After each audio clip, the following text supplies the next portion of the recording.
একটি প্রতিযোগিতা হবে, একটি ক্লাস হবে, একটি পার্টি হবে, একটি সভা হবে, একটি শো হবে। Hello everyone, welcome back to my another video. This is Araf for you one second. So এই যে আমি বাংলা বাক্যগুলো বললাম, এইগুলাকে আপনি কিভাবে ইংরেজিতে ট্রান্সলেট করবেন? একদম সিম্পল। দেখেন, আমি প্রত্যেকটা কথা বলছি কিন্তু ফিউচারে হবে বলছি, ঠিক আছে? সো প্রত্যেকটাকে আপনাকে ফিউচারে করতে হবে। একটি প্রতিযোগিতা হবে, তো এখানে আপনি সাবজেক্ট কি নেবেন? সো এখানে আপনার সাবজেক্ট হিসাবে ইন্ট্রোডাক্টরি দেয়ারটা ইউজ করতে হবে। আর হবে যেহেতু বলা হচ্ছে, বোঝা যাচ্ছে এটা ফিউচার হবে, ফিউচার টেন্স হবে।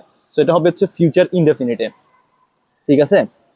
সো আপনাকে এখানে ব্যবহার করতে হবে there plus will be, there plus will be, ঠিক আছে? যদি আমি বলি যে একটি প্রতিযোগিতা হবে, there will be a competition.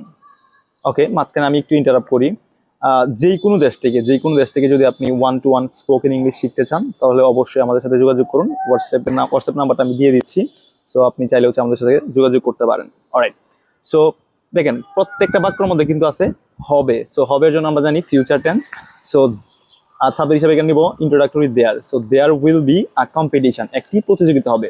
একটি পার্টি হবে, there will be a party.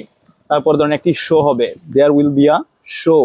তারপরে ধরেন একটি পিকনিক হবে, there will be a picnic. একটি ক্লাস হবে, there will be a class. একটি খেলা হবে, there will be a game. একদম সিম্পল। সো প্রত্যেকটা বাক্য কিন্তু হবে আছে, যার জন্য হচ্ছে আপনাকে ফিউচার ইউজ করতে হচ্ছে, আর সাবজেক্ট হিসাবে এখানে ইন্ট্রোডাক্টরি দেয়ার হচ্ছে। একদম সিম্পল।